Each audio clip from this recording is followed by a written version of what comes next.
नमस्कार, आप देख रहे हैं आर्या न्यूज। मैं हूं आपके साथ पल्लवी सिंह। मुख्यमंत्री अशोक गहलोत और सचिन पायलट की खींचतान के कारण अब मंत्रिमंडल विस्तार से लेकर कांग्रेस की ग्रासरूट नीतियों का अटक गई हैं अब, और इसके साथ ही संगठन और नैरेटिव बदलने की शुरुआत भी हो गई है। कांग्रेस प्रदेश अध्यक्ष ने सचिन पायलट को लेकर जिस तरह के जेस्चर्स दिए हैं उससे कांग्रेस के हलकों में नई सियासी समीकरण बनने का संकेत माना जा रहा है।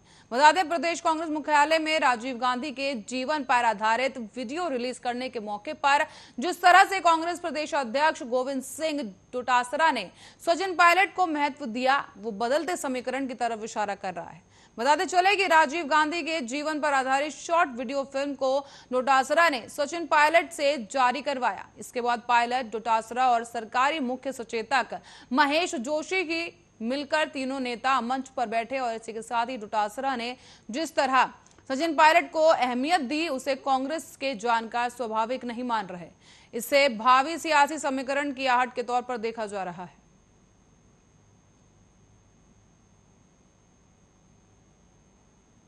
और हत्या के 1 साल पुराने मामले में जातीय पंचों ने एक साथ 45 परिवारों का हुक्का पानी बंद करने का फरमान जारी कर दिया है। इस फैसले के खिलाफ अब जैसलमेर के एसपी ने फरमान जारी करने वाले 12 गांव के 30 पंचों को पाबंद कर दिया है। एसपी ने पांचों को चेतावनी दी कि अगली बार ऐसा कुछ किया तो सख्त कार्रवाई की जाएगी। पीड़ितों ने बताया कि मेघवाल समाज के सांकड़ा में 8 महीने पहले एक महिला ने अपने प्रेमी के साथ मिलकर पति की हत्या कर दी थी। इसके बाद उस मामले में शामिल पत्नी के प्रेमी के भाई और परिजनों के परिचित 45 परिवारों को समाज के 12 गांव और 30 पंचों ने समाज से बेदखल करने का फरमान जारी कर दिया था। और ये परिवार सांकड़ा थाना क्षेत्र के बैतनी गांव के 45 मेघवाल समाज से है, जिन्हें समाज से बहिष्कृत किया गया। और पंचों का तर्क ये था जहां पर युवक ने एक शादीशुदा महिला से प्रेम करने का अपराध किया, इसीलिए उसके रिश्तेदारों के परिवारों का हुक्का पानी बंद किया जा रहा है। इस बारे में पीड़ित ने एसपी जैसलमेर और पुलिस थाना सांगड़ में पेश होकर पंचों के खिलाफ कार्रवाई करने की मांग की।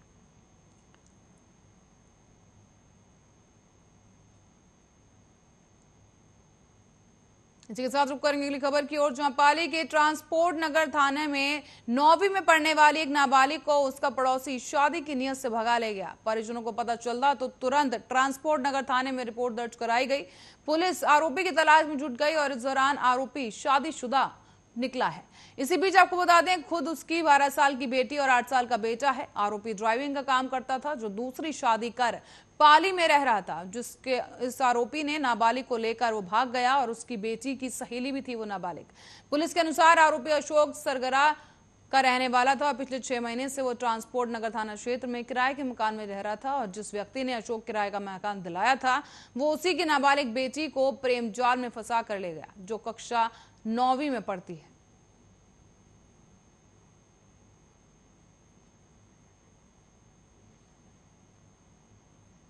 और राजस्थान विधानसभा का मानसून सत्र 9 सितंबर से शुरू होने जा रहा है। इसी को लेकर अब पहले विधानसभा के घेराव की चेतावनी तेज होने लगी है। विभिन्न संगठनों ने अपनी मांगों को लेकर विधानसभा के घेराव की चेतावनी दी है। और इसी के साथ ही राजस्थान बेरोजगार एकत्रित महासंघ अध्यक्ष उपेंद्र यादव ने भी करीब 1 दर्जन मांगों को लेकर 10 सितंबर को विधानसभा का घेराव और विशाल प्रदर्शन की चेतावनी दी।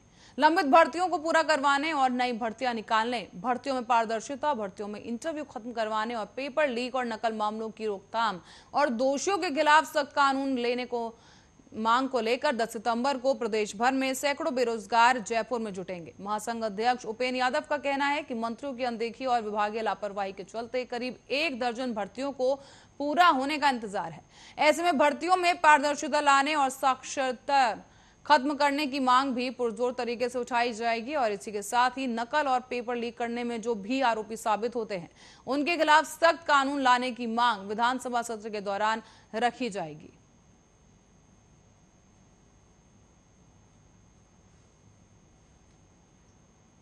और रक्षाबंधन मनाने अपने पीहर गई बहन के साथ उसके भाइयों ने मारपीट की है। बता दें, मनिया थाना क्षेत्र के शंकरा का पूरा गांव पप्पी में वहां का मामला है, जहां पर 2 दिन पहले अपने पीहर गई थी ये महिला। और पीहर आने पर उसके चचेरे भाइयों की नीयत के बारे में उसे पता चला। उसके चाचा के 3 बेटों ने उन्हीं के खेत में कब्जा करने की नीयत से जमीन में पत्थर गाड़ दिए।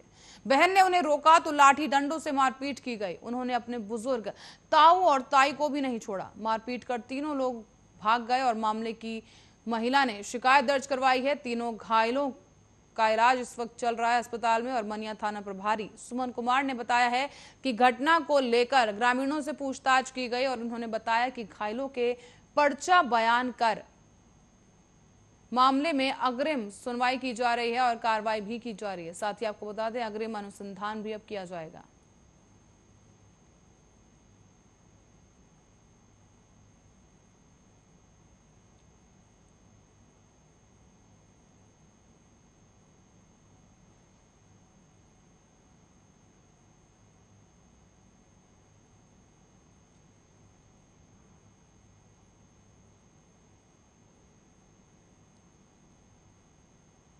साथ ही आपको बता दें कि जयपुर जिले में मेडिकल की पढ़ाई कर रहे एक छात्र ने अपनी ही लग्जरी एसयूवी कार में करीब 3900 रुपए का डीजल भरवाया और फिर पेट्रोल पंप कर्मचारी को क्रेडिट कार्ड से पेमेंट करने के बहाने मशीन लाने की बात कही और चंद मिनटों में वो वहां से कार लेकर भाग गया। बता दें पीछा कर कार को रोक लिया गया तो मेडिकल छात्र ने कार में रखा लोहे का सरिया निकालकर पेट्रोल पंप कर्मचारियों को डराया। इसके बाद मामला चंदवाजी थाने तक पहुंचा और तब पुलिस ने पेट्रोल पंप कर्मी मालीराम गुज्जर की रिपोर्ट पर लूट का मुकदमा दर्ज कर आरोपी छात्र को गिरफ्तार कर लिया है। उसकी कार भी जब्त कर ली गई और फिलहाल पुलिस ने शुक्रवार रात मामले का खुलासा किया। आरोपी का पता दिल्ली का एक बड़ा व्यवसायी बताया गया है।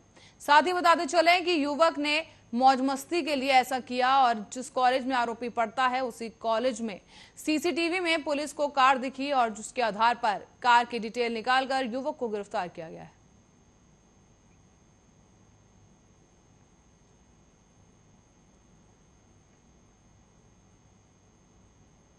और कोटा में सुल्तानपुर थाना पुलिस ने युवती से दुष्कर्म करने के आरोपी को गिरफ्तार कर लिया है। आरोपी मोहिउद्दीन इटावा रोड सुल्तानपुर का रहने वाला है और पानी सप्लाई का काम किया करता था।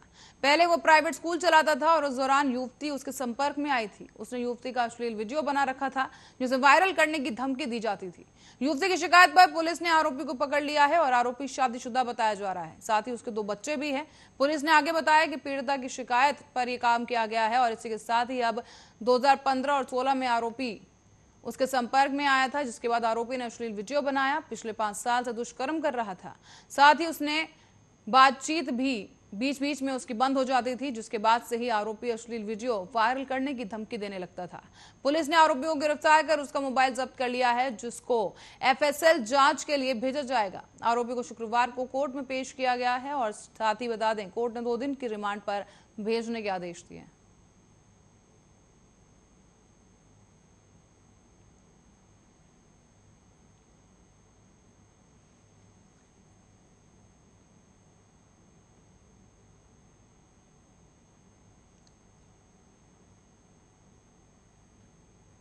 और हाल ही में चंबल नदी में आई बाढ़ के बाद नदी से अब मगरमच्छों का गांव में आना भी शुरू हो गया है। नदी का पानी उतरने के बाद मगरमच्छ आबादी क्षेत्र में आकर घरों में घुस रहे हैं। राजाखेड़ा क्षेत्र के महतपुरा गांव के एक घर में शनिवार दोपहर मगरमच्छ को देखा गया। बाढ़ का पानी उतरने के बाद जब श्री कृष्ण शर्मा ने पहली बार भूसे के कमरे को खोला तो उसमें एक मगरमच्छ बैठा हुआ देखा। फिलहाल मगरमच्छ कमरे के बाहर पानी के गड्ढे में है और लोगों ने भार वन विभाग की टीम को सूचना दी है और मगरमच्छ को रेस्क्यू कर उसे चंबल नदी में छोड़ दिया गया है।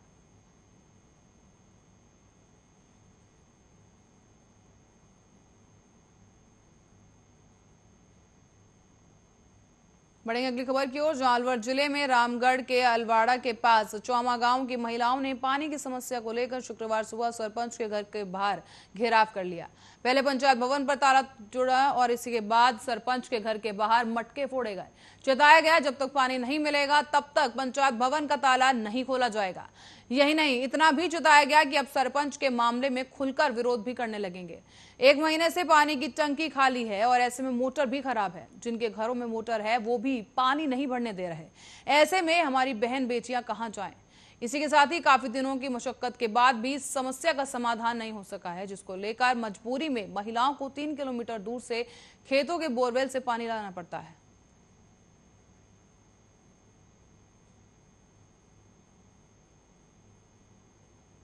और लग्जरी गाड़ी की कीमत में 2 घोड़े खरीदवाकर ठगी करने वाले गिरोह का एक दलाल पुलिस के हत्थे चढ़ा है।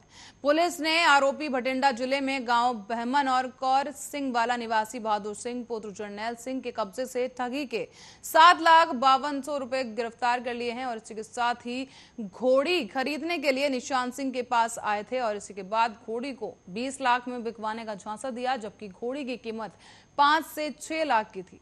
इसके बाद निशान सिंह ने घोड़ी तो नहीं बिकवाई, लेकिन उसे झांसे में रखकर फरीदकोट जिले से एक घोड़ा और एक गाड़ी 26 लाख में खरीदवा दिए। निशान सिंह को यह कहा गया कि फरीदकोट से खरीदा गया काला घोड़ा 44 लाख रुपए में चंडीगढ़ की एक पार्टी को बेच देंगे। इस दौरान आरोपी ने चंडीगढ़ की किसी पार्टी से बातचीत का नाटक भी किया और एक बार 26 लाख के घोड़े और घोड़ी खरीदवाने के बाद आरोपी ने इन्हें बिकवाने की बात ही नहीं की। इसके बाद पीड़ित को समझ में आया कि सभी लोग आपस में मिले हुए हैं और इन लोगों के खिलाफ धोखाधड़ी का मामला दर्ज कराया गया।